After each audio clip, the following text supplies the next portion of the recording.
하나님 아버지부터 오신 은혜와 평강이 함께 예배드리는 여러분에게 온전히 임하기를 주님의 이름으로 축복합니다. 아멘. 아멘. 제가 늘 고백하지만 저는 이렇게 교회 안에서 축복을 나누고 받고 하는 게 너무 좋습니다. 표정이 또 목사님 너만 좋아요 이런 표정 같은데 진짜 좋지 않아요? 네, 우리 옆에 분들 축복했으면 좋겠습니다. 하나님의 사랑이 당신과 함께 하길 바랍니다. 우리 축복합시다. 시작. 아멘. 감사합니다. 예배는 이렇게 축복하고 축복받는 누구로부터? 하나님으로부터, 우리 형제 자매로부터. 우리 함께 고백해 봅니다. 시작. 성경은 하나님의 말씀입니다. 오늘도 하나님께서 주님의 말씀의 종을 통해 이 성경의 진리를 나에게 선포하실 것입니다. 아멘. 오늘 말씀의 제목 깨어있음을 증명하라라고 하는 제목으로 은혜 나누기를 소망합니다. 아마 현대를 사는 우리 세대가 인류 역사상 가장 빠른 변화의 시대에 살고 있는 세대라고 해도 과언이 아닐 것 같아요. 그래서 시대의 어떤 변화의 속도가 사회, 정치, 경제, 과학 모든 분야에서 엄청나게 빨리 일어나고 있습니다. 그래서 미래를 예측한다는 것도 의미 없는 시대가 되었다라고 할 정도니까요. 요즘은 세대 차이가 2달이래요. 2달 동안 모임에 안 나가면 세대 차이 난다는 거죠. 야, 너 그것도 몰라? 그러잖아요.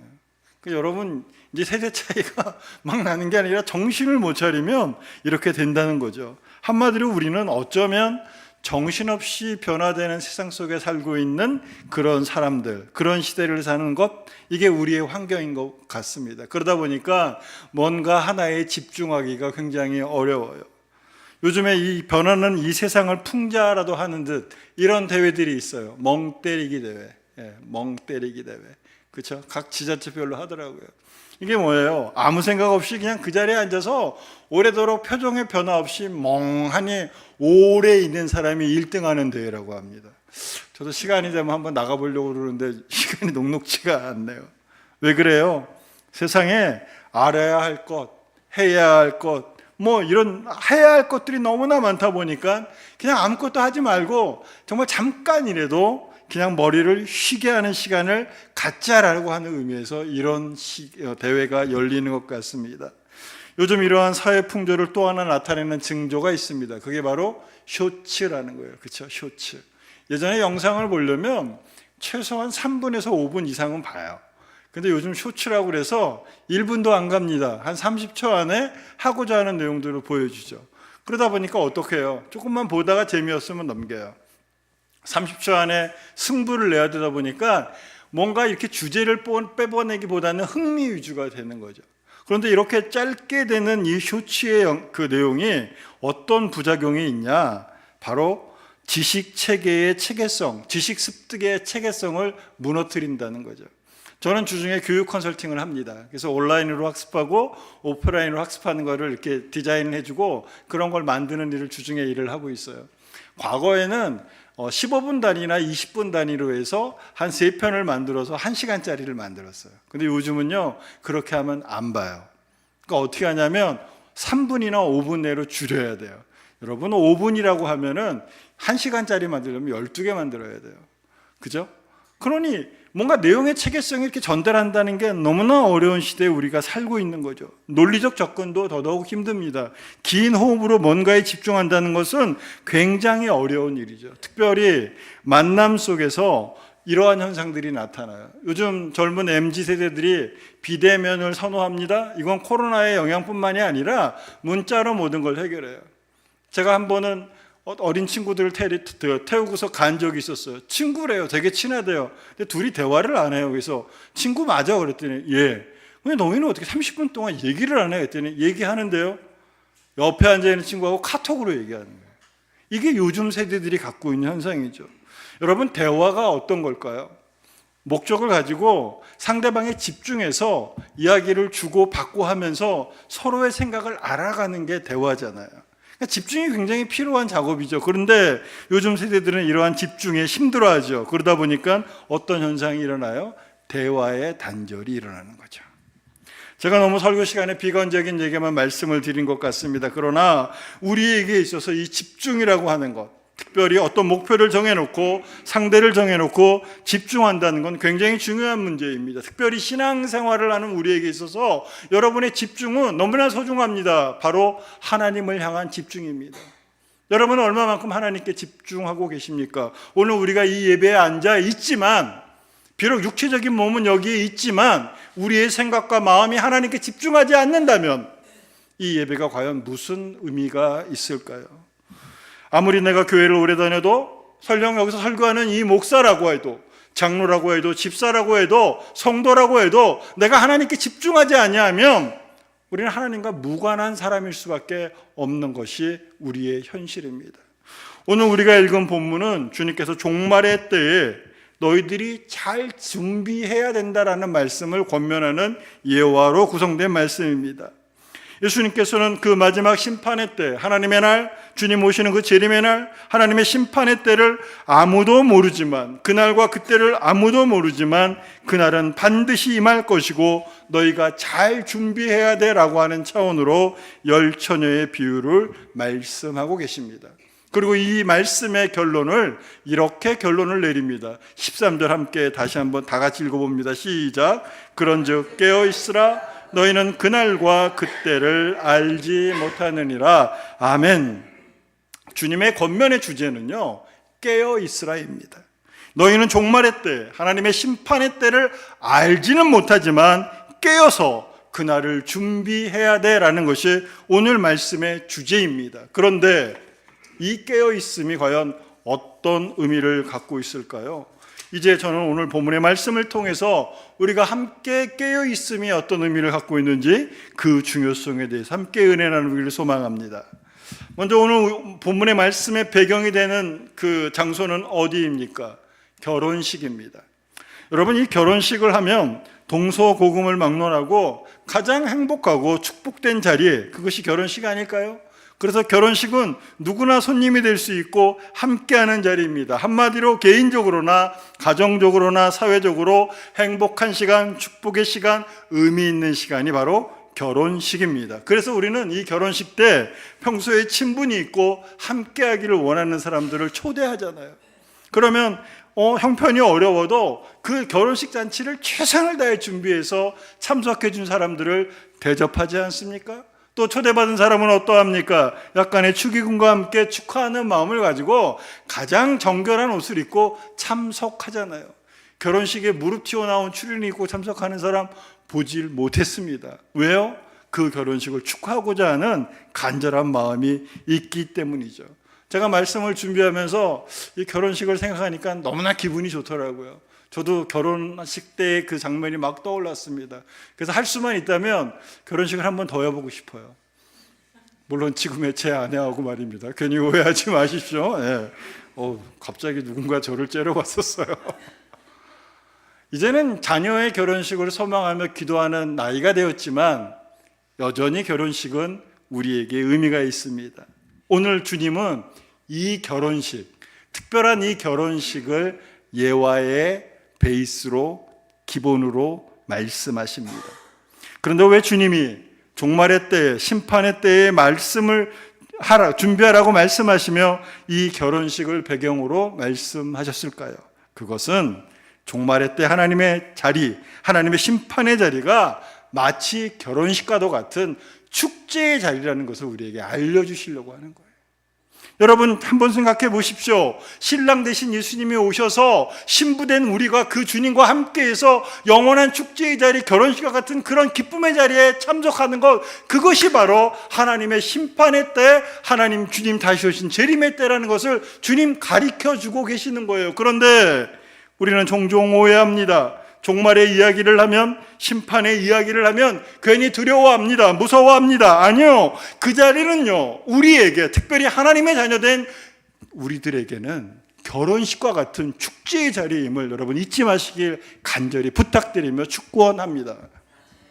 우리가 자꾸 심판의 때와 종말의 때를 오해하는 것 같아요.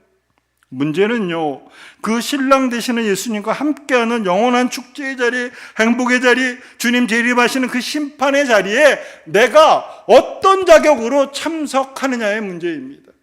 오늘 주님은 예화를 통해 그 권면을 하시는 거죠. 그런데 문제는 그날을 준비하는 우리의 자세가 아직 미성숙합니다. 준비된 것이 무엇인지 잘 모릅니다. 그래서 막연한 두려움 속에 살고 있는지도 모르겠습니다. 사랑하는 여러분, 우리의 인생의 목적, 특별히 신앙의 목적을 분명히 해야 합니다.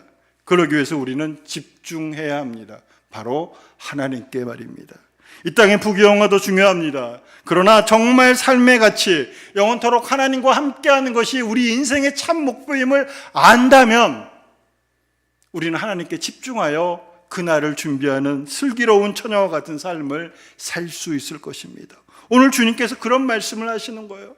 함께 모인 제자들에게 주님 오실 그날을 이야기하며 종말의 때를 이야기하며 제자들에게 권면하시는 거예요. 얘들아, 너희가 지금은 세상에서 조롱당하고 정말 천박해 보인다고 비판당하고, 그렇지만 너희는 결혼식을 잘 준비하는 그런 신부와도 같은 그 슬기로운 처녀와 같은 너희들임을 잊지 말아라 하시면서 이 말씀을 시작하시는 것입니다.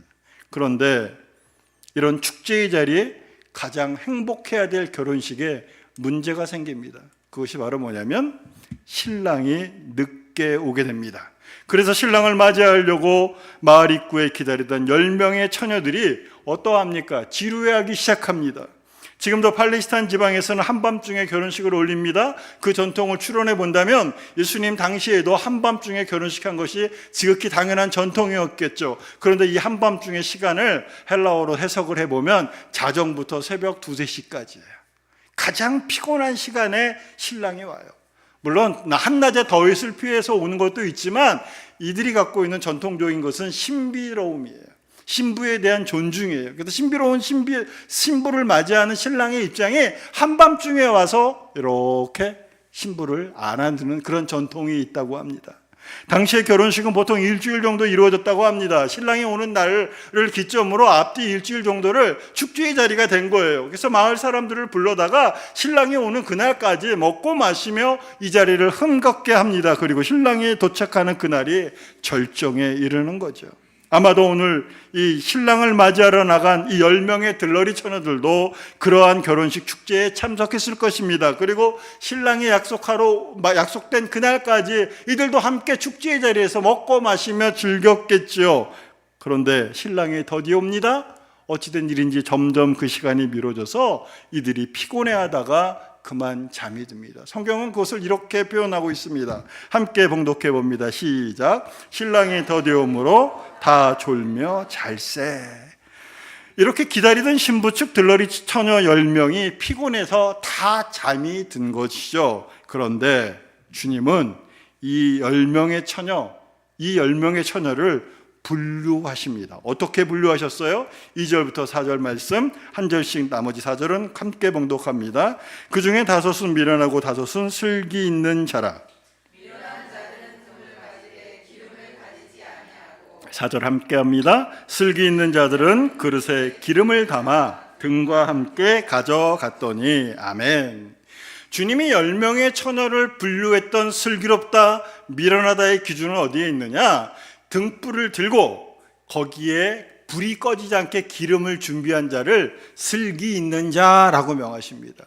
그리고 등불은 들었지만 기름을 가지지 아니한 자를, 준비하지 아니한 자를 미련한 자라고 말씀하십니다. 그런데 여러분 5절 말씀을 다시 한번 볼까요? 어떻게 돼 있어요? 신랑이 더디옴으로 다 졸며 잘세라고 표현하여 있습니다. 네, 슬기 있는 자나 미련한 자나 피곤하여 다 그만 잠이 든 것입니다. 그러나 주님은 이들이 잠든 여부와 상관없이 기름을 준비한 자를 슬기 있는 자, 기름을 준비하지 않는 자를 미련한 자라고 말씀하십니다.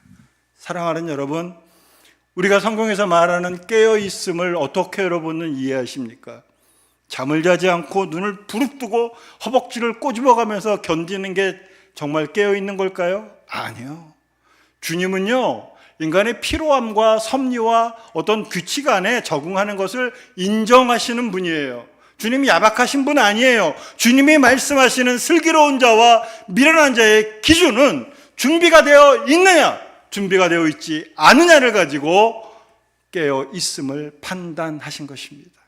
사랑하는 여러분, 우리가 이 땅을 살아갈 때 어떻게 살아갑니까? 네, 세상의 섭리와 기준과 규칙 가운데 살아갑니다. 우리는 그 규칙을 어길 수 없습니다. 문제는 그 가운데서 내가 준비된 삶이 되었느냐 아니냐는 것이죠. 그러려면 무엇을 준비해야 합니까? 그것이 바로 집중입니다. 내 삶이 어디에 집중되어 있고 내 삶이 무엇을 향해 나가고 있으며 그러한 준비된 그러한 목표와 또한 나가는 방향에 맞게끔 잘 준비되어 있는 하루하루의 삶이 모여 내 삶이 주님 앞에 깨어있는 삶이 된다는 사실을 잊지 마시길 주의 이름으로 간절히 부탁드립니다. 오늘 본문의 슬기로운 5명의 처녀들은 결혼식에 참석하여 자신들의 역할에 집중하였습니다. 다들 마을 분위기 속에, 잔치의 분위기 속에 먹고 마시며 즐기면서도 이들은 자신들의 역할을 잊지 않았던 것이죠. 여기서 나오는 슬기 있는 자는 어떤 거냐면 섬세하게 생각하고 신중하게 생각해서 행동에 옮기는 것이 슬기 있는 자라는 어떤 원문의 뜻이 있습니다. 이들은 그렇게 자신들의 역할에 집중해서 신랑이 올 때 마을 입구에 나가 신랑의 일행을 맞이하며 자신들이 해야 될 일, 즉 등불을 들고 이 불이 꺼지지 않도록 기다려야 한다는 것을 알고 있었고 그리고 그것을 준비한 것입니다. 사랑하는 여러분, 주님의 종말은 반드시 임합니다. 하나님의 심판은 반드시 우리에게 임한다는 사실을 잊지 마십시오. 문제는 그 시간과 그날을 하나님만이 아시는 겁니다. 그래서 우리는 준비해야 합니다.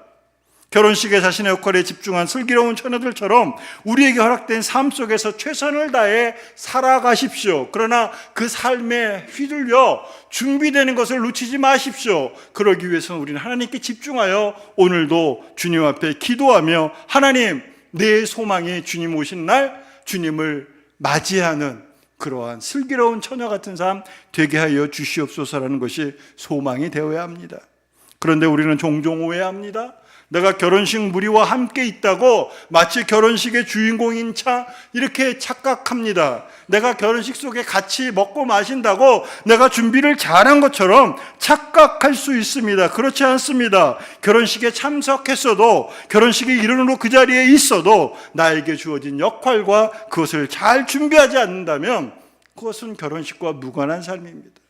특별히 오늘 예배에 참석하신 여러분, 내가 이 자리에 앉아서 정해진 시간에 하나님께 시간을 분발하여 드린 것 참 의미 있는 시간입니다. 그러나 여전히 내 마음이 하나님께 향하지 아니하고 예배 드리는데도 중간중간에 마음속에 이 예배 끝나고 만날 사람, 또 이 예배 후에 있을 오후의 시간으로 여러분의 생각이 빠져나간다면 과연 우리는 이 역할에 최선을 다한 사람이라고 할 수 있을까요? 저는 여러분이 이 결혼식에 참석하여 역할에 충실하여 집중한 사람처럼 그렇게 오늘 예배에 집중하는 여러분 되기를 다시 한번 주님의 이름으로 부탁드리며 축원합니다. 그런데 종종 이 예화를 생각하면서 우리가 이런 생각을 할 수 있어요. 전 주일학교 때부터 이런 생각했습니다. 한번 들어보십시오. 왜 슬기로운 5명의 처녀는 자신들이 갖고 있는 기름을 준비하지 못한 이 미련하다고 칭하는 처녀들에게 나눠주지 않았을까? 이런 생각 안 해보셨어요? 표정이 또 목사님 너만 그런 생각해요 그런 것 같아요. 아니 그렇잖아요. 뭐 기다리다가 신랑 들어온다고 그러면 기름 좀 나눠줘서 같이 불 환하게 밝히면 얼마나 좋아요. 그런데 오늘 본문에 보면 뭐라고 그래요? 야박하게 거절해서 파는 데 가서 사오라고 하잖아요. 근데 여러분, 여기에 놀라운 종말에 또 하나님의 심판의 때의 의미가 가득 담겨 있다는 것을 잘 알아야 합니다. 오늘 이 말씀, 결혼식과 같은 이 축제에 사용되는 등불 어떻게 사용됐냐면 긴 막대기에 헝겊을 이렇게 묻혀가지고 거기에 기름을 묻혀서 등불을 밝히는 거예요. 이것은 단순하게 빛을 밝히는 의미도 있지만 그렇게 오는 신랑의 일행을 맞이해서 이 불빛으로 인도하여 결혼식장에 들어가서 그 불빛을 결혼식장에다 이렇게 꼽아놔서 결혼식 내내 환하게 밝혀야 될 의미가 있어요. 그래서 이 결혼식 등불은요, 한번 불이 붙여지면 꺼지지 않도록 등불 맡은 이들이 최선을 다해야 되는 거예요. 오늘 이 슬기로운 5명의 처녀는 그 역할을 알았던 거예요. 이 등불의 의미가 단지 신랑 온다고 어두운 거 이렇게 보여주는 길한 내용이 아니에요. 이것은 결혼식을 밝히는 참된 의미가 있는 것을 알았고 이들은 거기에 최선을 다하기 위해 자신들이 준비해야 될 기름을 마땅히 준비한 것입니다. 사랑하는 여러분, 신랑이 오기 전 결혼식이 시작되기 전에는 이들이 얼마든지 기름을 서로 이렇게 융통할 수 있었을 거예요. 모자르면 같이 사러 가기도 하고, 너 안 있니?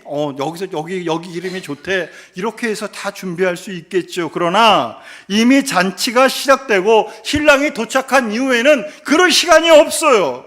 왜요? 이 등불의 본래의 역할을 감당해야 되기 때문입니다. 하나님의 사랑, 우리를 향한 하나님의 자비는 무한하십니다. 그러나 그것이 유통기한이 있는 줄 여러분 기억해야 돼요. 기한이 정해져 있어요. 하나님의 사랑과 자비는 무한하시지만 언제까지요? 네, 심판의 날 전까지예요. 종말의 전까지는 무한하시고 또한 한없는 사랑이시지만 심판의 날과 종말이 임했을 땐 더 이상 그 사랑과 자비는 존재할 수가 없습니다. 우리가 그 사실을 깨달아야 할 것입니다.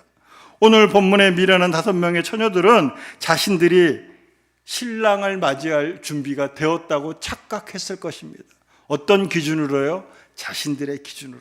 그래서 결혼식에 참석해서 먹고 마시며 축제의 자리에 막 즐기다가 신랑 온다고 그러니까 나가봐 하니까 나 등불 들고 있어 해서 나가서 기다렸던 거죠. 그런데 문제는 이 등불의 불이 꺼져갈 때 이 등불을 환하게 끝까지 밝혀야 될 자신들의 역할을 망각한 거예요. 이 준비가 이 정도면 됐어라고 자신들의 기준으로 그 역할을 감당해 낸 것이죠. 오늘 우리가 크리스찬으로 이 땅을 살아갈 때 우리의 삶의 기준도 어떠해야 되는지를 시사하는 바가 있습니다. 여러분은 어떤 기준으로 크리스찬으로 살아가십니까? 어떤 기준으로 하나님을 섬기는 자라고 말하고 계십니까? 내 스스로의 기준이십니까? 아니면 말씀의 바탕을 둔 하나님의 기준입니까?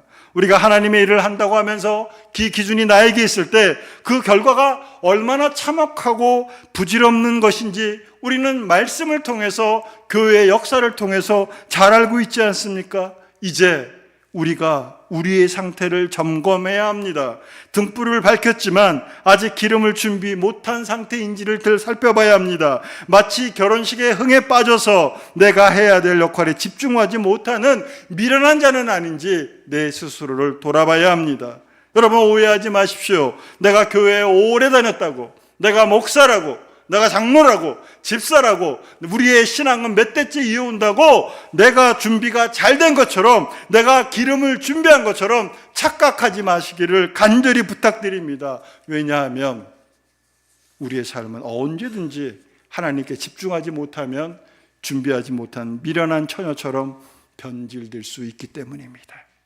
이제 말씀의 기준이 되신 하나님 앞에서 나에게 부여된 역할을 돌이켜 봐야 할 것입니다. 그리고 나는 지금 그 역할을 위해서 최선을 다해 준비하고 있는지 점검해야 할 것입니다. 주님은 우리를 세상의 등불로 보내셨습니다. 어두운 세상에서 등불을 들고 그 깜깜한 곳에서 굳건하게 서서 오실 메시아인 예수님을 기다리며 세상 사람들에게 이 등불의 의미를 밝혀야 될, 이 등불의 의미를 증명해야 될 의미를 주님은 우리에게 부여하셨습니다. 이제 그 기름이 꺼지지 않도록 이제 등불을 준비해야 할 것입니다. 그래서 주님은 이렇게 집중한 자, 자신의 역할에 최선을 다하는 자, 그 사람들에겐 반드시 기회를 주시며 그 기회를 통해 열매를 주시며 하나님 살아계심을 증명해내게 하십니다. 미국의 대학을 졸업한 2명의 청년이 있었습니다. 당시로는 공부하기 힘든 경영학 석사를 공부했어요. MBA라고 하죠. 그 2명의 청년이 공부를 했으니 얼마나 자신감이 있었겠어요. 그리고 당시에 가장 잘 나가는 백화점에 둘이 드디어 취직을 합니다. 그런데 이 청년들이 배치된 곳이 어디냐면 엘리베이터 안내예요. 지금은 사라졌지만 제가 청년 때만 해도 유니폼을 입고 엘리베이터 안에서 손을 탁 하고 3층 올라갑니다. 몇 층 올라갑니다. 이렇게 물어보는 안내원이 있었어요. 그렇죠? 그게 백화점의 서비스의 척도였죠. 그런데 경영학 석사까지 공부한 친구들을 거기에 배치를 한 거예요. 물론 그 자리가 무슨 높낮이가 있다는 건 아니지만 그래도 너무나 단순한 일, 하찮은 일에 부여받았으니 마음이 상했죠. 그러자 한 젊은이는 크게 실망하고 회사를 관둡니다. 그러나 다른 청년은 정말 본인도 실망했죠.